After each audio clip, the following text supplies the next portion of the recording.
Pues muy buenas tardes, de nuevo aquí un miércoles más para continuar con nuestro estudio cronológico de la Biblia.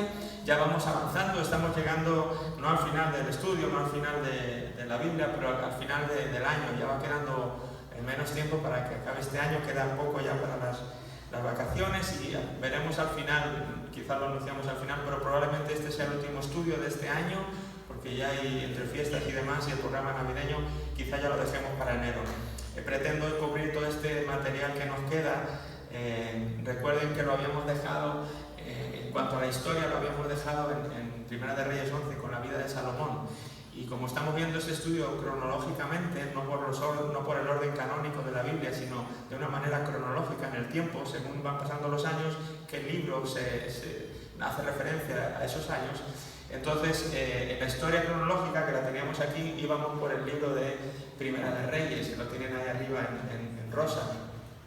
Entonces, cuando vimos la vida de Salomón, que está descrita en Primera de Reyes, pues vimos que Salomón aquí abajo tiene 3 libros que se atribuyen a él: Proverbios, Eclesiastés y Cantares. Y es por eso que nos detuvimos en cuanto a lo que es la historia, en la cronología de los eventos y acontecimientos bíblicos. Nos detuvimos ahí un momento para poder examinar estos libros y así poder llevarlo todo a la par. Entonces ya vimos Proverbios, ¿vale? Ya vimos Proverbios, ¿recuerdan? El libro de Proverbios.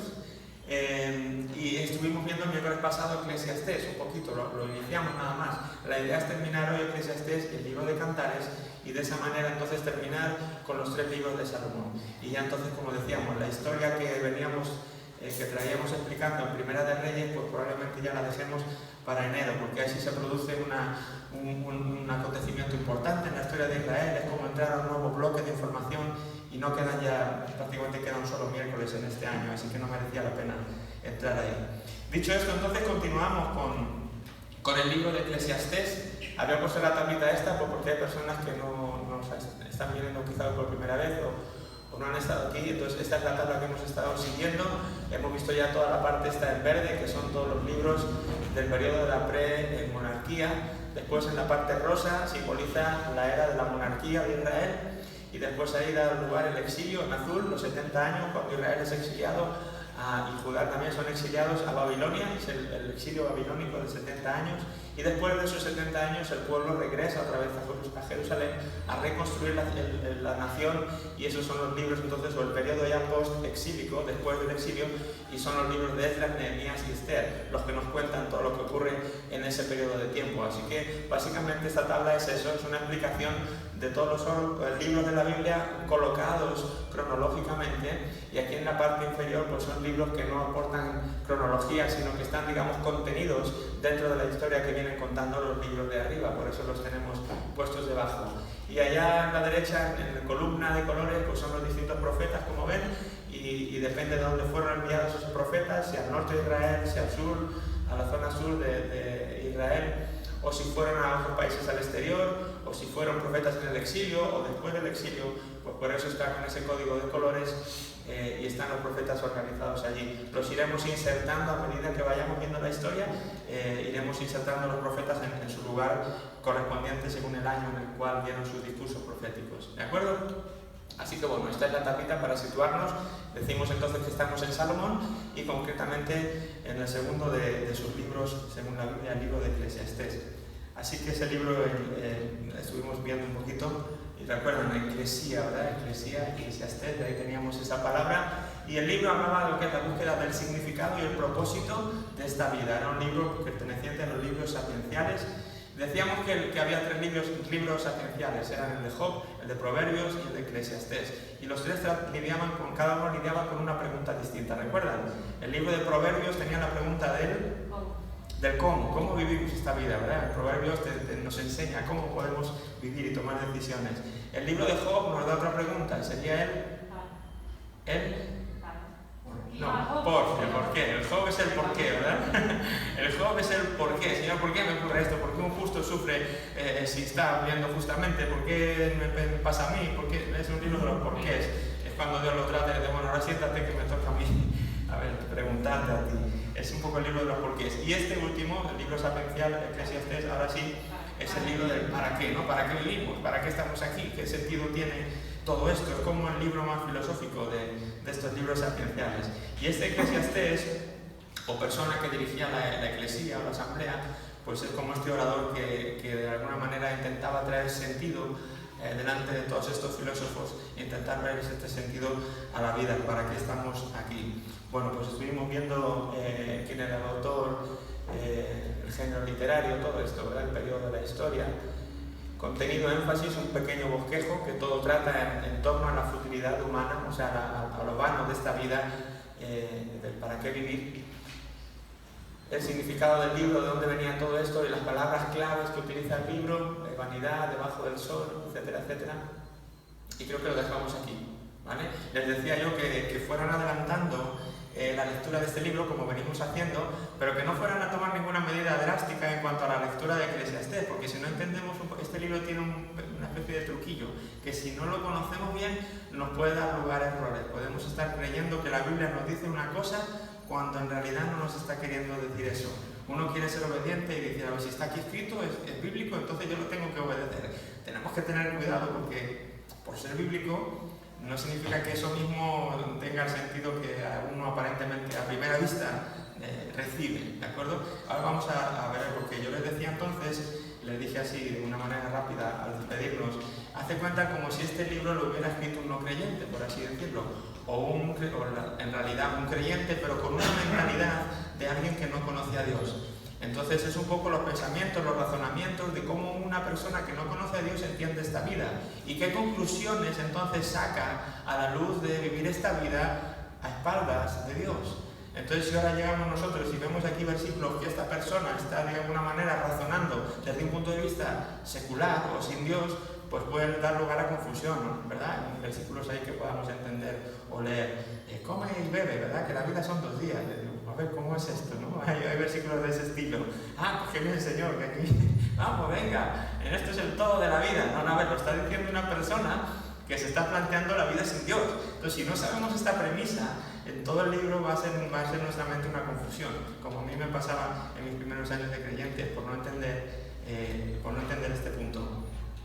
Así que la futilidad humana, la vanidad humana, o sea, el vacío que hay en la vida humana, dice aquí, ¿no? Al escribir este libro, Salomón adopta este procedimiento aparentemente secular, donde trata de encontrar al hombre inconverso a su propio nivel y manera de pensar. Es como si Salomón se hubiera, digamos, la verdad Salomón es que empezó con el temor de Dios, lo perdió por el camino, ¿verdad? Y luego de alguna manera lo reencontró en el final de sus días, es cuando hace esta reflexión.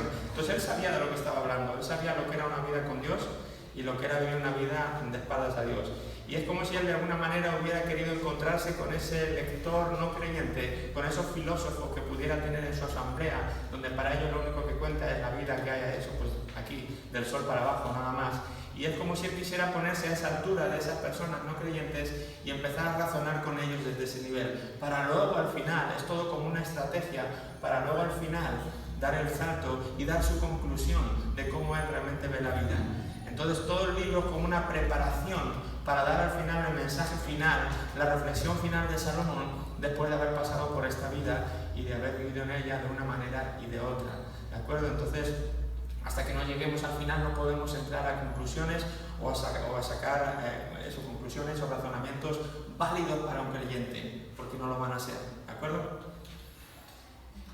Su intención era mostrarle al hombre que el conocimiento, por ejemplo, el placer, las riquezas, posesiones materiales e incluso el trabajo duro no pueden dar contentamiento permanente. Esto él lo sabía muy bien porque tuvo de todo y en una medida exorbitada, ¿verdad? Como Salomón tuvo todo esto, conocimiento, placer, riquezas, posesiones materiales, de mujeres ya hablamos, ¿no? Las mujeres que tuvo él, etcétera, etcétera, pero él todo esto no puede dar contentamiento permanente. ¿De acuerdo? Te puede durar, es como, no sé, una pastilla que te tomes para algo. Te dura mientras dura el efecto de la pastilla. Cuando ese efecto se pasa, la realidad sigue siendo otra. Y es lo que Salomón razona. Hay cosas que parece que te dan un contentamiento. Si te lo dan, está bien. Lo llegas a sentir, sabe que te va a durar un poquito nada más. Que no es algo que digas, bueno, ya tengo posesiones, tengo riquezas, ya de por vida, entonces voy a vivir contento. No va a ser así. Salomón dice, no va a ser así. concluye él diciendo que la mejor forma de vivir es conforme a las normas de Dios. Ese es el resultado que él saca al final del libro. Él concluye, después de haber observado la vida desde un plano meramente humano y aparte de Dios, él termina diciendo, mira, por mucho que uno se quiera buscar en las cosas de la vida, el placer de los placeres, olvídate, no lo vas a encontrar. No hay nada mejor que vivir una vida conforme a las normas de Dios. Entonces es cuando realmente uno puede tener un contentamiento permanente. No hay otra manera de conseguirlo. En Eclesiastés 12, el capítulo 12, versículo 13, que es al final del libro, él dice esto: el fin de todo el discurso oído es este. Después de haber razonado con toda esta asamblea, toda esta eclesía de filósofos, él les da esta conclusión al final. Mira, el fin de todo el discurso que les he venido diciendo es esto: teme a Dios, guarda sus mandamientos, porque esto es el todo del hombre. No busquen por otro lado, ya se lo ahorro yo. Yo ya busqué, dice Salomón, yo ya intenté. Fueron muchos años, no hay manera. El todo del hombre está en esto: el poder temer a Dios y guardar sus mandamientos. Para eso estamos aquí. Ese es el final del discurso de Salomón. ¿Para qué estamos aquí? ¿Para qué vivimos esta vida? Para vivirla conforme a las normas de Dios. Estamos aquí para temer a Dios y para guardar sus mandamientos. Si enfocamos nuestra estancia en la vida con esta premisa, entonces podemos tener un contentamiento permanente. Y las demás cosas se podrán disfrutar, pero se disfrutarán en su justa medida, se disfrutarán de otra manera muy distinta. Pero el contentamiento permanente y un montón de cosas más solamente se obtienen cuando se teme a Dios y se guardan sus mandamientos en esta vida. Ese es el final que él da. Para llegar a ese final se pone a razonar durante todo el libro, pues como si fuera un no creyente más. ¿De acuerdo? Empieza diciendo que una gran parte, bueno, ahora dice vanidad de vanidades, ¿verdad? Vanidad de vanidades, que es una de las frases que en el libro se repite. Vanidad de vanidades, todo es vanidad, ¿no? Como que no hay nada que dé sentido. Empieza diciendo que una gran parte de lo que el hombre busca cae en una categoría que se llama eso, vanidad de vanidades. En el versículo 2, vamos a empezar el libro: vanidad de vanidades, dijo el predicador, vanidad de vanidades, todo es vanidad. Así como empieza él un poquito, como abre su discurso. Lo cual no está queriendo ser un veredicto sobre la vida misma en sí, y en general, sino sobre la vida que se vive aparte de Dios. Él empieza diciendo esto muy claro: si vivimos esta vida de espaldas a Dios, vanidad de vanidades, todo vanidad. Decíamos que vanidad era que, pues la palabra venía de esa palabra hebrea que era como humo, ¿verdad? Como el vapor. ¿Qué sustancia tiene el vapor, el humo? Pues nada, que no lo puedes ni atrapar. Se ve por un momento, pero desaparece enseguida, no tiene sustancia, no tiene solidez. Así es la vida que se vive de espaldas a Dios. Vanidad de vanidades, todo es vanidad. Otra de las frases que aparecen, aparte de esa, es esta otra: debajo del sol. Es otra de las expresiones que Salomón va a utilizar. ¿Qué significa debajo del sol? Esto nos habla de cuáles son los razonamientos del hombre secular, puesto que éste ve la vida en un plano estrictamente natural. Cuando habla de debajo del sol, está hablando de lo que es eso, vivir la vida en el plano natural, nada más, sin considerar a Dios. No entender bien este punto nos puede complicar mucho la correcta comprensión de muchas de las declaraciones que se hallan en Eclesiastés. Esto es lo que yo les decía antes. Él se ha puesto, Salomón se ha metido en la piel de esta persona que vive aquí solamente debajo del sol, sin considerar a Dios. Y desde ahí razona, y desde ahí observa, y desde ahí ve, y desde ahí opina, y desde ahí vive y siente. Esa es la premisa que él está utilizando. Si no entendemos que eso que está hablando desde ahí, podemos decir: anda, mira lo que dijo Salomón, si está en la Biblia, si fue el hombre más sabio del mundo. Y él dice aquí ahora, no, a ver, lo dice, pero lo está diciendo no para que tú lo hagas, eres creyente, ¿verdad? Es para convencer a un no creyente y que al final ese no creyente pueda llegar a la conclusión que Salomón llega: teme a Dios y guarda su mandamiento, porque es la única manera de vivir para tener contentamiento. Por ejemplo, un versículo para que nos quede más claro. Eclesiastés 3 y versículo 19. Dice: porque lo que sucede a los hijos de los hombres y lo que sucede a las bestias, un mismo suceso es. Como mueren los unos, así mueren los otros, ¿verdad? Es uno diría: caray, pues entonces no hay diferencia entre los animales y los hombres. Entonces aquí todos somos meros animales, venimos del mono y empezamos a caer en esto. Es lo que decía yo el otro día, ¿verdad? Pues esta es la evolución que le enseñan a mi hijo en el colegio. Pues resulta que la Biblia está de acuerdo con la evolución. Si ya lo decía Salomón, cuidado, ¿no? Caution, como dice José Mota, caution, danger. Cuidado, peligro, no está queriendo decir eso. Eso podría ser el razonamiento de una persona que no tiene a Dios en su ecuación. Entonces sí puede llegar a este tipo de conclusiones. Uno puede observar y decir, mira, el animal come, pasa la vida, muere y ya está. Mira, el hombre también come, pasa su vida, muere y ya está. Ceniza, polvo y no hay más. Bueno, no hay más si tú eres una persona que solamente vive debajo del sol. Si tú tienes la mirada puesta más allá del sol, entonces esto no es para ti. Esta premisa no es para ti. ¿De acuerdo? No la tomes como tuya. Por eso no debemos olvidar que gran parte de este libro se escribe desde la perspectiva del razonamiento humano secular. Así es como piensan los hombres que viven debajo del sol. Otra idea es la de trabajar en vano, ¿verdad? A ver, ¿cuántas veces no hemos oído? ¡Wow, qué lata de trabajo! Todos, ¿verdad? Las semanas igual, el lunes, otra vez, ¿cuántos no han oído la expresión? Hoy estoy de lunes, otra vez a trabajar. ¡Qué fatiga! ¿Y para qué tanto esfuerzo? ¿Y para qué tanto sudor? Y ¿verdad? El trabajo para estar, luego bien Hacienda se lleva con mi dinero y lo que tú quieras, mil complicaciones, ¿para qué tanto es trabajar en vano? Bueno, Salomón también se refirió a la búsqueda del hombre en la vida como pues un trabajo en vano, ¿verdad? Si uno está buscando esa búsqueda que el hombre hace. Recordemos que somos seres espirituales, ¿verdad? Tenemos un espíritu y un anhelo, fuimos creados por Dios y dentro de nosotros hay una búsqueda de más allá que lo mero humano. Y cuando uno no llega, hasta que uno no llega a sintonizar con la mano de ese creador, es lo que pasa, que hay ese anhelo de buscar y el hombre busca y busca y busca, y en esa búsqueda en cosas erróneas es cuando nos hace ver la vida como realmente no es. Es un trabajo en vano. ¿Hasta qué? Hasta que conectamos con Dios. Entonces la vida deja de ser vano, entonces el trabajo ya no es un trabajo tan malo, entonces todo empieza a tener sentido, entonces los árboles son más verdes y el mar es más azul. Como yo siempre digo, todo es lo mismo, pero la percepción de uno es distinta, porque conectaste con Dios, porque levantaste tus ojos más allá del sol. Esta frase enfatiza el hecho de que aparte de Dios, el hombre vive la vida involucrado en asuntos que no pueden darle satisfacción, sino que más bien producen vacío y descontento. Mira, por mucho que te lo pinten en el Facebook y se hagan fotos bonitas y no, qué increíble, lo estoy pasando en no sé dónde, y mira que ahora lo feliz que soy, y mira este trabajo ya me ha llenado la vida para siempre. Puede ser real ese sentimiento, pero te garantizo que no va a ser, como decía antes, una alegría duradera y de por vida, si no está basada en Dios. Dura un poquito, duran las vacaciones, unos días más, unos meses más, pero después llegará el momento en que, ¿dónde quedaron las vacaciones? Ni me acuerdo. Lo que me dio en un tiempo contentamiento y alegría, hoy ya ni me acuerdo, se me pasó, ¿verdad? Y eso es todo lo que vemos y vivimos en la vida, es así, funciona por un ratito. Por eso el hombre que vive sin Dios necesita continuamente estar como buscando aventuras, porque la adrenalina de ayer ya se terminó.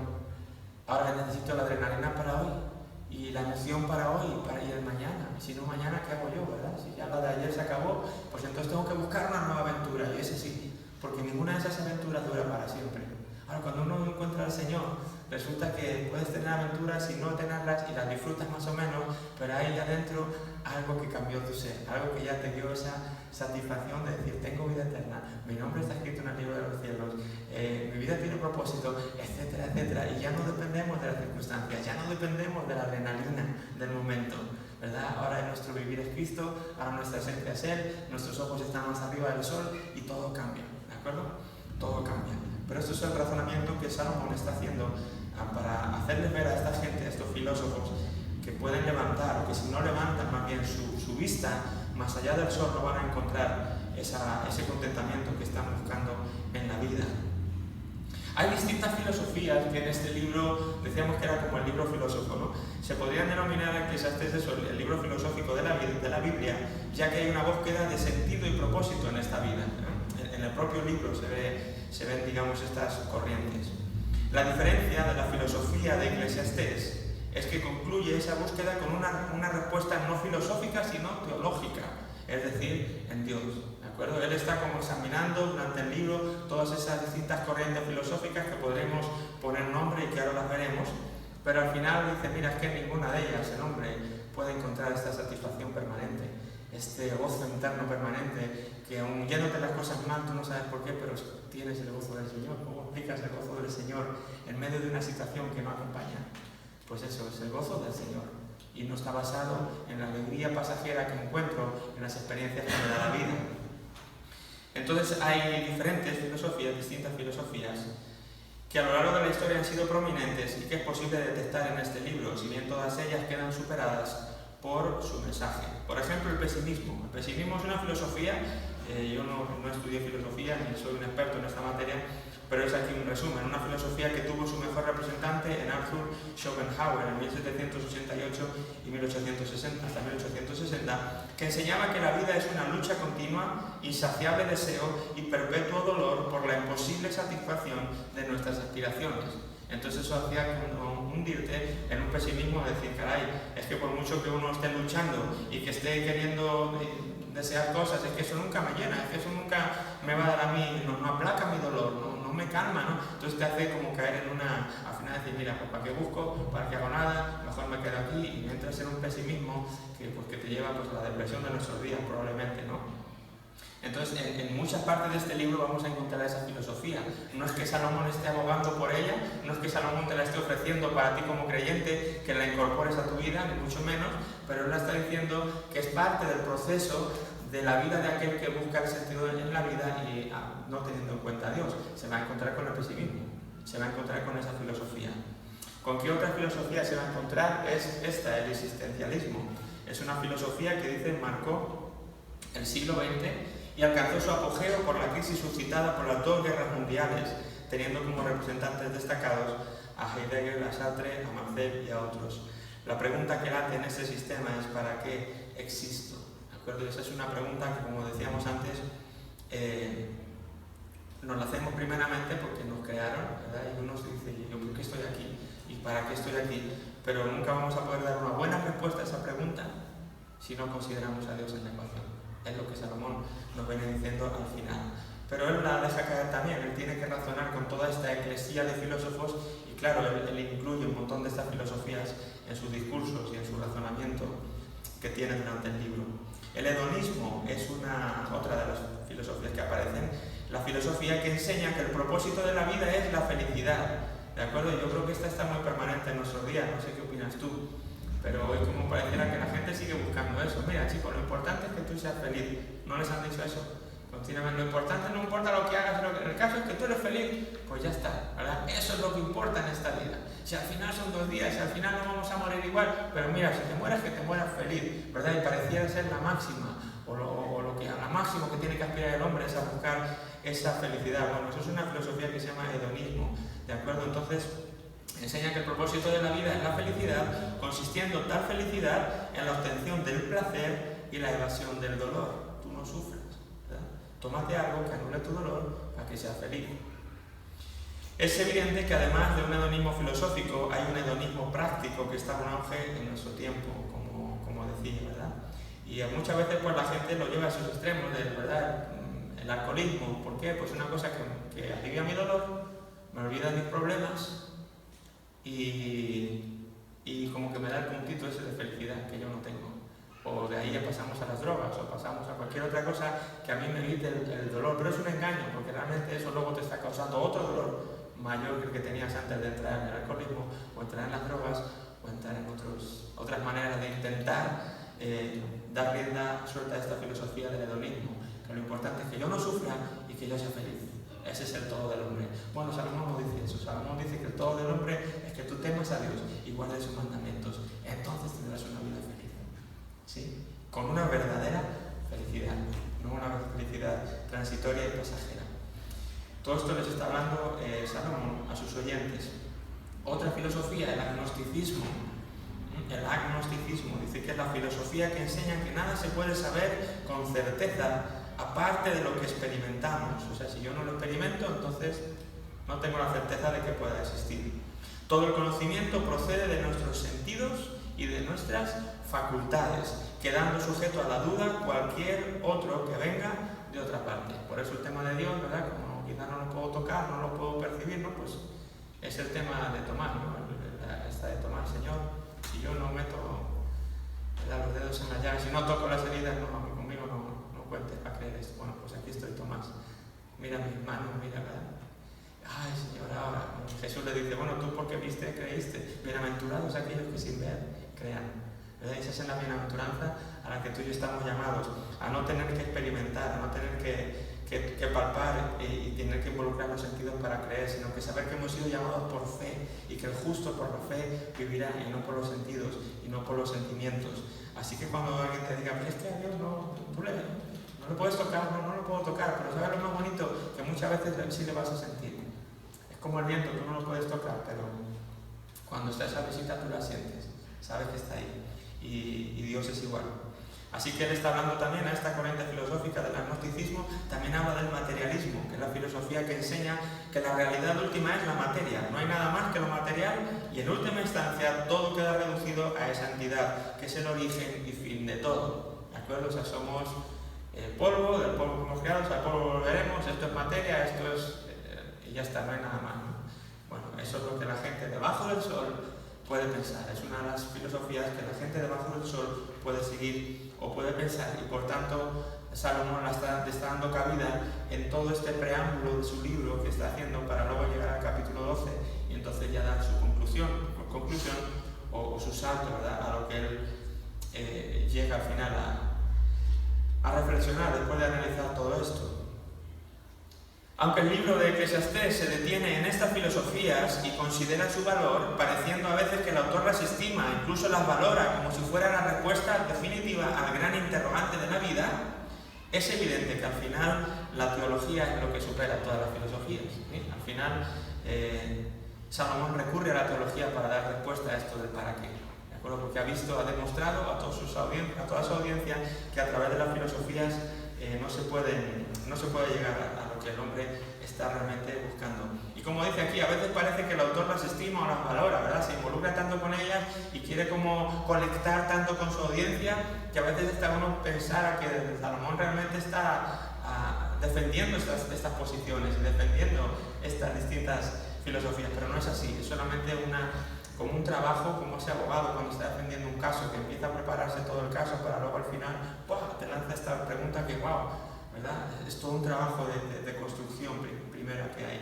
Y Salomón está haciendo lo mismo. Entonces, aunque a veces parezca que él está como queriendo aferrarse o defender esas filosofías, no son sino peldaños que él está poniendo para que el lector o la audiencia que les está escuchando al final pueda ver como lógico al llegar a donde él llega, que es a considerar la teología como respuesta al para qué de la vida, al para qué buscar, para qué estoy aquí, para qué comer, para qué trabajar, para qué hacer una familia, para qué lo que tú quieres, ¿sí? Todo está ahí, tiene respuesta, pero no lo busques en la filosofía, búscalo en la teología. Teme a Dios, guarda sus mandamientos. Dice que hay una esperanza que derrota al pesimismo, hay una respuesta que da sentido a la vida, hay una felicidad y alegría en cumplir la voluntad de Dios. Y hay una certeza que va más allá del propio conocimiento, una trascendencia que se eleva hasta lo alto. ¿Cuándo es eso? Pues cuando acudimos a Dios, en Él encontramos todas esas respuestas que la filosofía no puede darnos. Conclusión entonces, dice ahí, pero como colofón y respuesta a todos los interrogantes que hayan podido surgir en el curso del contenido del libro, hay una conclusión final que pone las cosas en su sitio. Al situar la meta suprema de la existencia humana en el temor de Dios, que es obediencia a su voluntad. ¿Recuerdan que decíamos el otro día hablábamos del temor de Dios y cómo realmente es la obediencia a su voluntad, la obediencia a su palabra, es lo que realmente demuestra que realmente tememos a Dios. El temor no es solamente decir, que le respeto, yo tengo miedo, pero si luego con mis obras hago lo que quiero, si no me sujeto a sus mandamientos, realmente no estoy demostrando el temor de Dios con mi vida. Así que esa es la conclusión. El fin de todo el discurso, como ya lo hemos dicho antes, que es el capítulo 12, donde acaba este libro. El fin de todo el discurso oído es este: teme a Dios y guarda sus mandamientos, porque esto es el todo del hombre. Porque Dios traerá toda obra a juicio juntamente con toda cosa encubierta, sea buena o sea mala.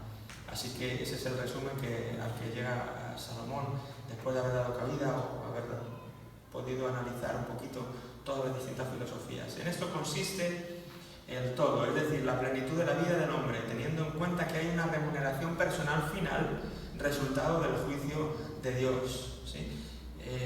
Si no consideramos a Dios y al final viene este juicio, ¿cómo vamos a defendernos con filosofías? No No podemos agarrarnos a ninguna filosofía para presentársela a Dios. No, Señor, es que yo tenía esta filosofía. No va a poder ser, ¿verdad? El hombre puede gozar de la creación si conoce al Creador. Es otra de las ideas de Salomón. Podemos realmente llegar a gozar de esta creación, con todos sus males, con toda su decadencia, con todo el pecado que hay aquí, con todo lo injusto que a veces parece que la vida pueda ser, con todo y con todo, ¿verdad? Salomón llega al convencimiento de que si conocemos al Creador, a pesar de todas esas cosas, hasta podemos llegar a disfrutar de la creación de Dios, hasta podemos llegar a disfrutar de una manera que a veces por la gente que no conoce al Creador no va a entender. No te esfuerces demasiado en explicárselo, no pueden entenderlo, es una vivencia, es algo que tú tienes que realmente experimentar, ¿verdad? Tú puedes sugerírselo, pero no lo conocerán hasta que no hagan clic con ese Creador, más allá del sol, como decía Salomón. Pero si realmente hacemos clic con ese Creador, si realmente llegamos a alzar nuestra vista más allá del sol, entonces podemos incluso gozar de esta creación en la cual estamos. Así que el para qué de la vida se mide no en función de nuestra relación con las cosas de aquí abajo, sino en nuestra actitud hacia Dios. ¿De acuerdo? El para qué de la vida lo medimos no en cuanto a para qué trabajo, para qué la familia, no para qué en un plano humano, sino cuando yo alzo la vista arriba, entonces, entiendo para qué. Entiendo para qué el trabajo, entiendo para qué la familia, entiendo para qué la iglesia, entiendo para qué las cosas. Porque al final, después de todo esto, tengo una cita. Y va a haber recompensa, y va a haber juicios. Y ahí vamos a decir, wow, qué bueno que pude vivir de esta manera. Porque no solamente viví bien esa vida, sino que ahora encima tengo el acceso a esta otra y tengo una eternidad para disfrutar de mi Creador. ¿Verdad? Son cosas que yo no hubiera podido encontrar en ninguna de las filosofías de la tierra. Eso es lo determinante y definitivo, por encima de todo lo demás. Salomón les está queriendo hacer eso. Esto es temporal y esto pasa y hay una cita divina ahí arriba. ¿De acuerdo? Y eso es lo que va a determinar un montón de cosas. Eso es lo definitivo. Eso está por encima de todo lo demás de aquí en la tierra. Si tú no consideras eso, pues claro, tu percepción de la vida va a ser totalmente distinta. Tu experiencia de la vida va a ser totalmente distinta. Conclusión, por tanto, el mensaje de Eclesiastés va en la misma dirección en la que va el resto de la Biblia, ¿verdad? Que aunque parece que es un libro que se basa en los tratos humanos, en las filosofías humanas, en las cosas terrenales, al final lo que está haciendo es como en todos los libros de la Biblia, nos apunta al autor de los autores, al creador de la creación, a Dios, ¿verdad?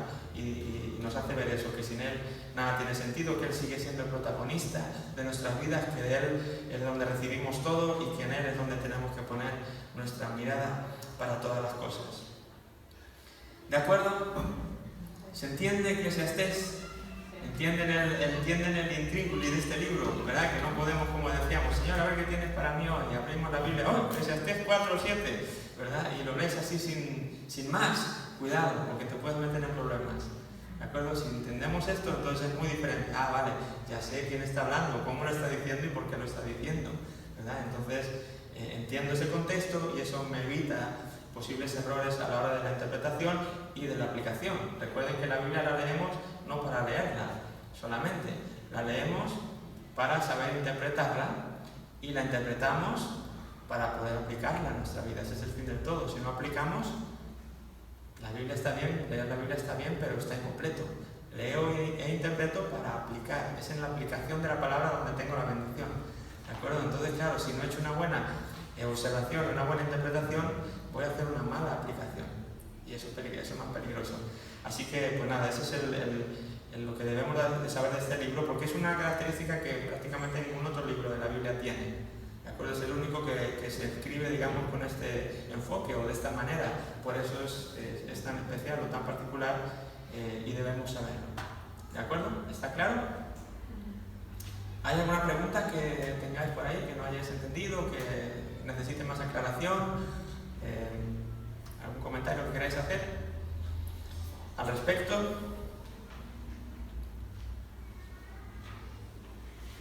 ¿Todo claro? ¿Seguimos entonces?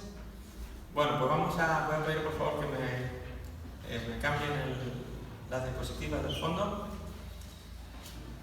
Y vamos con el último libro. Déjenme si encuentro aquí primero. Con el último libro de Salomón.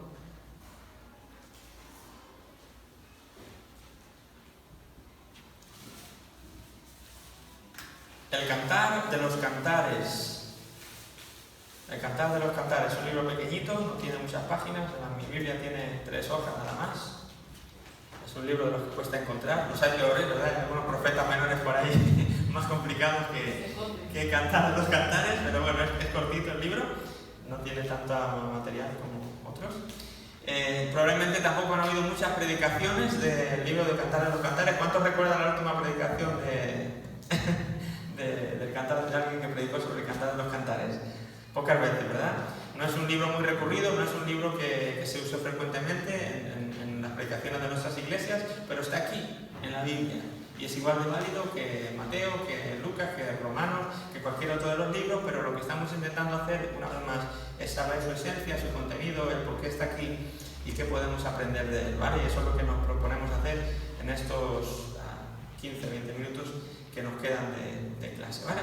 Entonces el Cantar de los Cantares dice que es el más hermoso de todos los cantos, ¿de acuerdo? Obviamente el cantar, o el canto de los cantos, la canción de las canciones, si tú quisieras, ¿no? Esta es la canción de las canciones, cuando decimos de algo, como queriendo decir, no hay otra mejor. Bueno, este es el Cantar de los Cantares, dice aquí, no hay otro mejor, es el más hermoso de todos los cantos. Con eso ya nos está diciendo lo que es, nos está diciendo que es un canto, ¿verdad? Que es una canción. El autor de este libro pues es el mismo rey Salomón, como el propio libro lo dice, nada más iniciar el libro. Cantar de los Cantares, el cual es de Salomón. No hay que empezar a leer mucho para saber de quién es este libro, cuál es el autor del libro. ¿Qué género literario encontramos en él? Pues igual, junto a Salmos, al libro de los Salmos y al libro de las Lamentaciones, este libro de Cantares completa los 3 libros de poesía de la Biblia pertenecientes al género literario poético, ¿de acuerdo? Salmos, que ya lo hemos visto, es el único libro poético, por así decirlo, que hemos visto, que también eran estos poemas musicalizados, ¿de acuerdo? No eran cantos, eran poemas, les pusieron música, entonces eran poemas musicalizados, al final también eran como cantos. Este podría entrar en una categoría similar o parecida.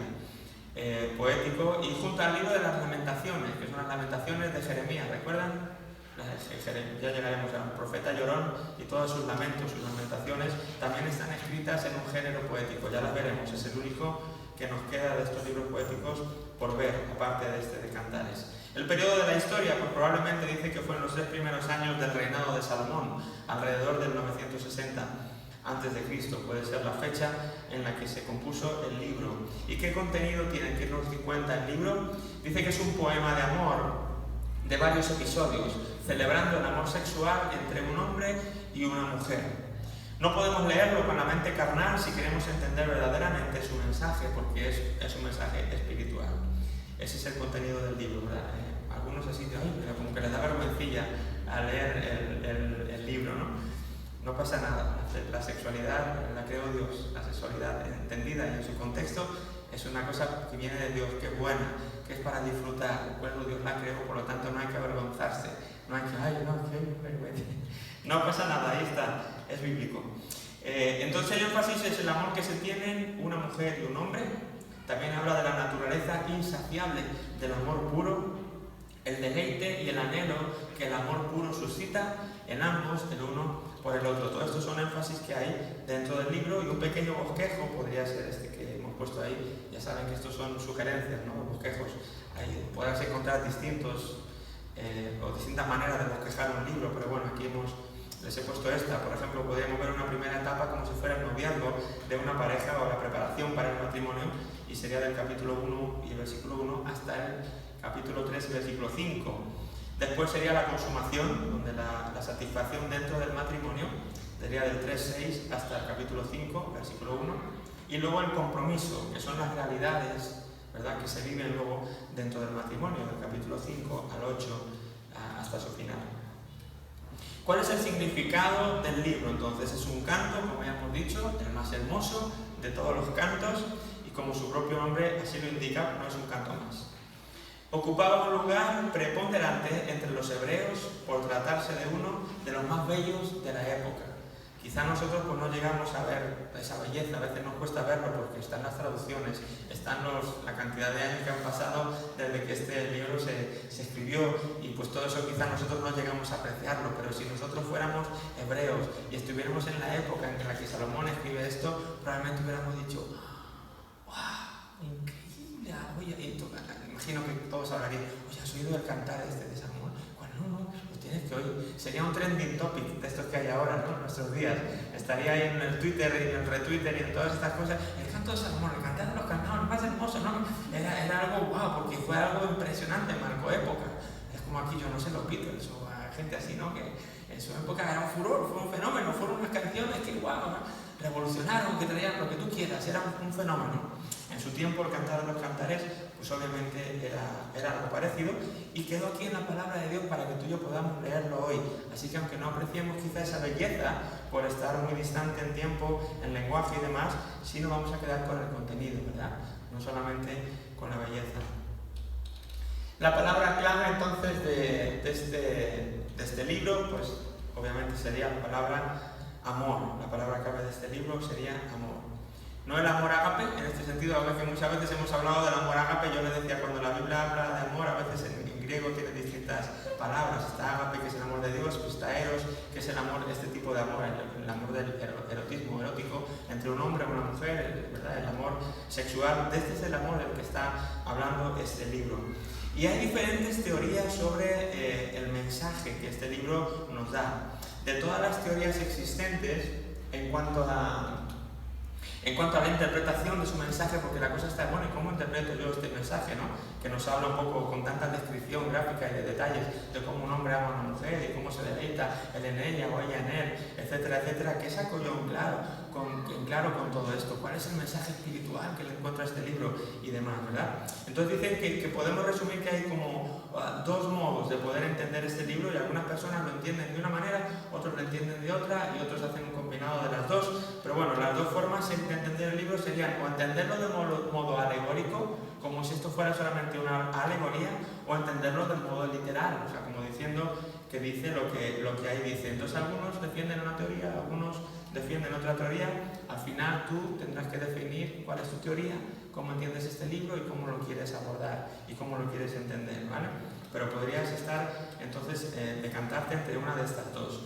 ¿Cuáles son entonces? La alegórica, la teoría del mensaje alegórico es que es una alegoría del amor de Dios para Israel, o del amor de Cristo por la Iglesia, ¿de acuerdo? Entonces, como para decir, a ver, esto nos está hablando, aunque lo pone en el contexto de un hombre y una mujer, pero realmente nos está queriendo hablar de eso, es una alegoría, algo que se escribe de una manera para hablarnos de otra. Entonces nos quiere hablar del amor de Dios para Israel o del amor de Cristo para la Iglesia. Los que defienden esta interpretación alegan que Dios no incluiría un poema de amor tan explícito en las Sagradas Escrituras. Lo que yo les decía antes, ¿no? Que algunos se incomodan con, ay, no puede ser que Dios esté hablándonos de, ¿verdad?, de cómo tiene ciertas partes del cuerpo la mujer o el hombre, o cómo el hombre se deleita cuando toca esta parte o cuando hay, y empieza a dar descripciones que nos ruboriza un poquito. Entonces alguno dice, no puede ser que Dios quiera hablar de estos temas. ¿Será que está queriendo hablar de algún otro tema distinto? Entonces entran en el modo alegórico porque lo ven como demasiado explícito.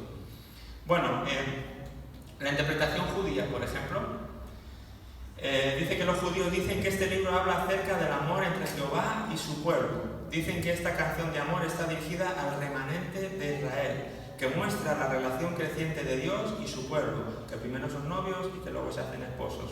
Es curioso notar que la Sulamita, de la cual se habla, la mujer de Sulam, significa hija de paz, y que Salomón significa príncipe de paz.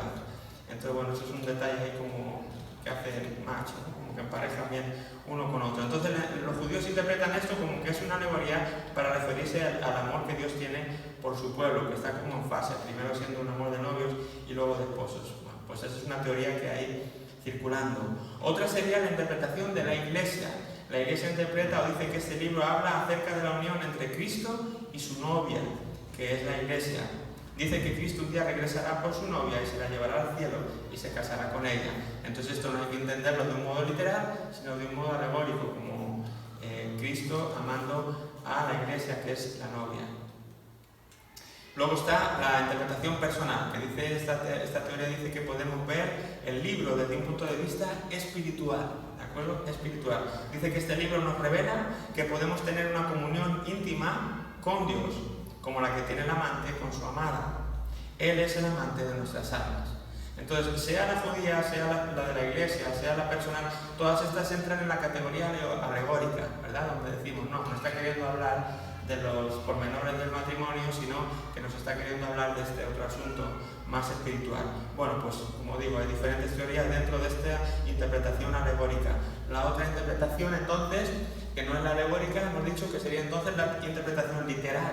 ¿Qué quiere decir la interpretación literal? Pues que esto es un poema cuyo mensaje es el disfrute del amor humano. Los defensores de esta interpretación, ¿qué dicen? Pues que dicen que disfrutar del amor humano en el matrimonio no es algo que le hace indigno de estar en la Biblia. Recordemos, dicen ellos, que la Biblia habla de forma clara y vigorosa de la sexualidad en otros lugares, no solamente en este libro.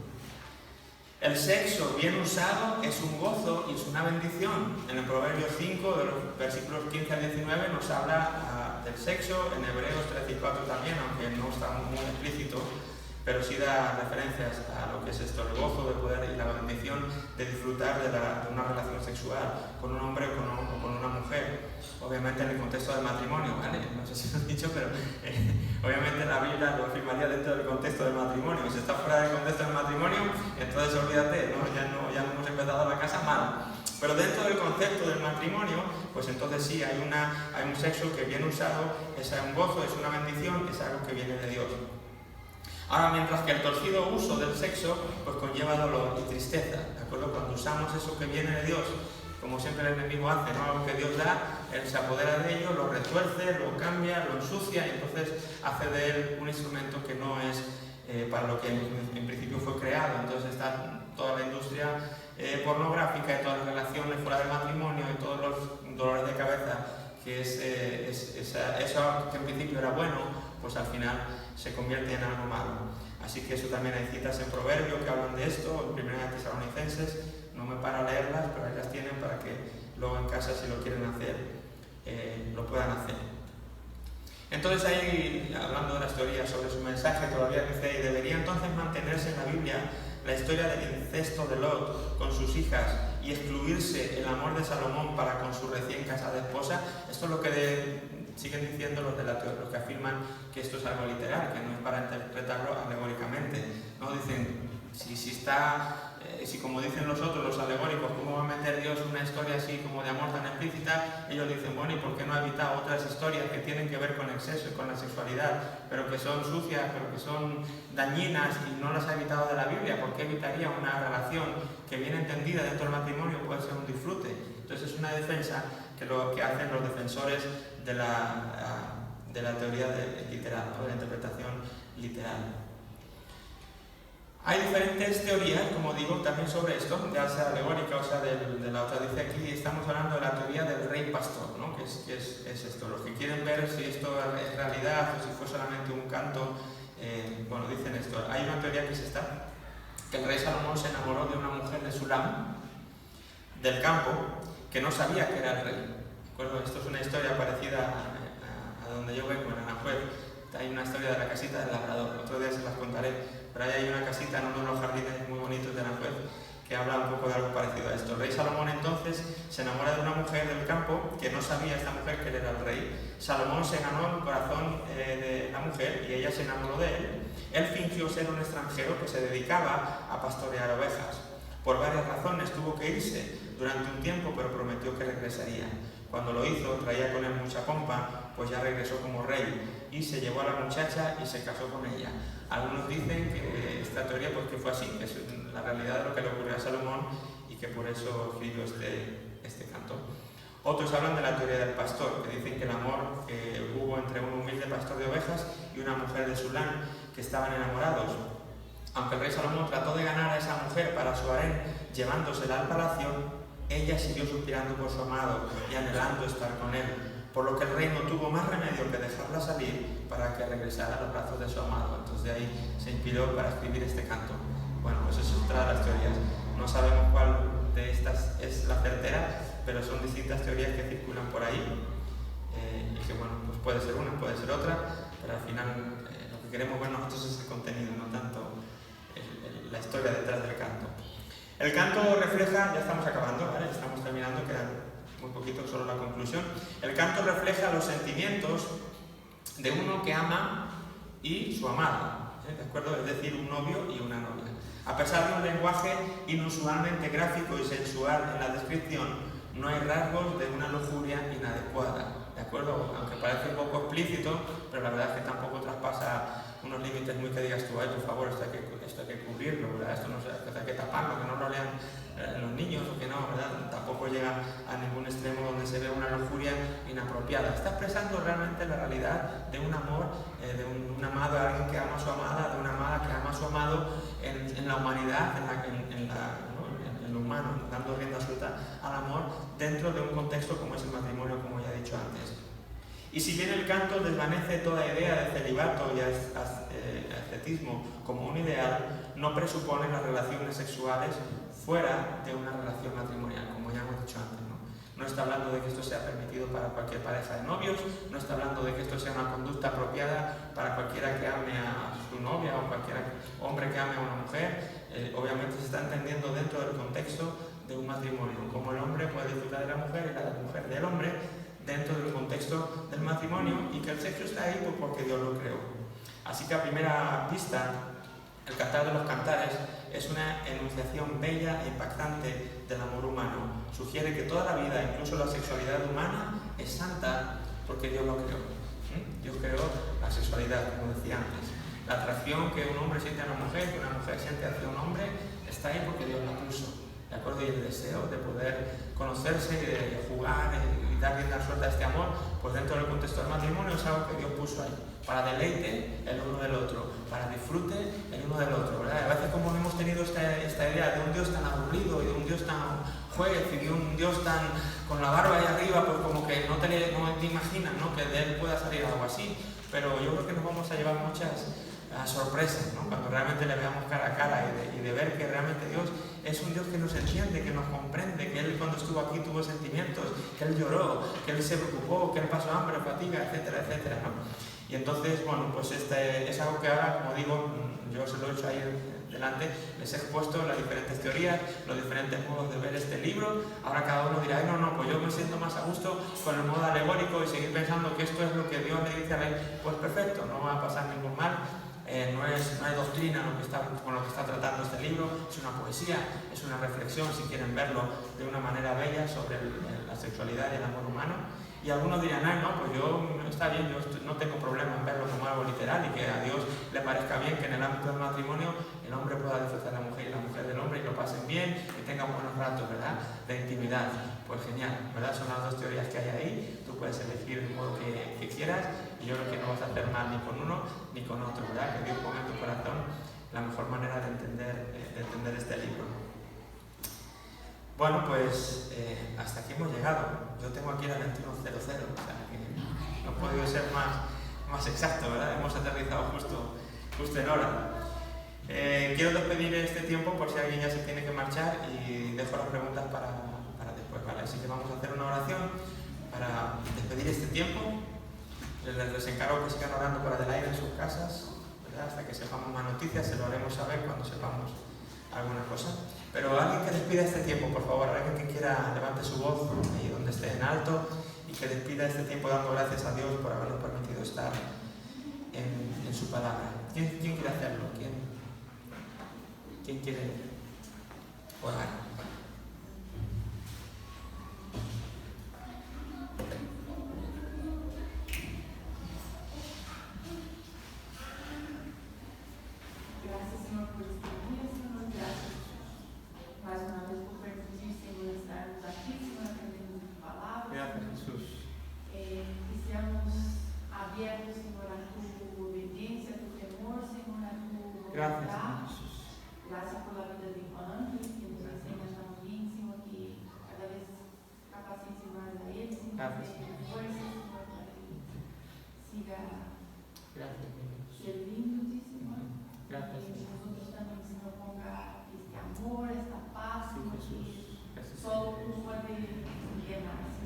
Sí, mi Dios, muchas gracias. Buen día, Señor. Sí, muchas gracias. Que vamos, Señor, bajo tus manos, Señor, que nos Gracias, salve Jesús. de tanto en cuanto está cubierto, los que no pudieron venir también, Señor, que Gracias, Señor. pido que Adelaida, Señor, que esté ahí. Sí, Señor. Bendice su vida, Dios. Ayúdale, Señor. Amén.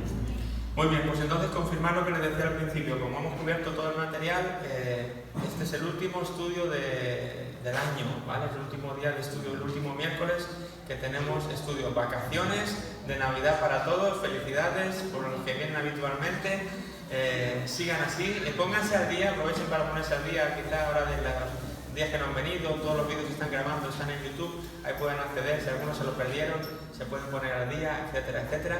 Entonces volveremos el 10 de enero con los estudios, ¿de acuerdo? Volveremos el 10 de enero a continuar después de Salomón, el primero de Reyes, continuaremos con la historia cronológica.